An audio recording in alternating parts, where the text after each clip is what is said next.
దయచేసి ఈ వీడియో మాత్రం చివరి వరకు చూడండి. ఈ వీడియో లైక్ చేయకపోయినా పర్వాలేదు, దయచేసి ఫార్వర్డ్ చేయండి. అయ్యప్ప స్వాములతో శబరిమల బయలుదేరినాం.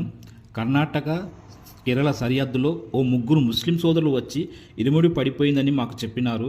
మా గురువు గారు మేమందరం కలిసి ఇరుముడి తీసుకొని బయలుదేరినాం. ఆ పరమశివునిపై భారం వేసి మార్గ మధ్యలో అయ్యప్ప స్వాములకు అడిగినాం. వాళ్ళు ఉండి మా ఇరుముడి కాదని చెప్పారు. మా గురువుగారు వాళ్ళకి ఫోన్ నెంబర్ కూడా ఇచ్చారు. కానీ మాకు ఏ అయ్యప్ప స్వామి ఫోన్ చేయలేదు. మా అయ్యప్ప స్వాములు ఇరుముడు పూజ ఎలా చేసినామో ఆ స్వామి ఇరుముడు కూడా అలాగనే పూజ చేసినాము. మొత్తానికైతే అయ్యప్ప స్వామి సన్నిధికి చేర్చినాము. పాపం అయ్యప్ప స్వామి 41 రోజులు దీక్ష చేసి ఇరుముడు పోగొట్టుకున్నాడంటే మాకే చాలా బాధేసింది. మా ద్వారా అయితే స్వామి సన్నిధికి చేర్చినాము.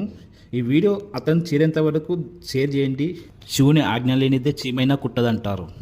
ఆ పరమశివుడే ఈ స్వామి ఇరుముడి మా ద్వారా అయ్యప్ప సన్నిధికి చేరేలా చేశాడు.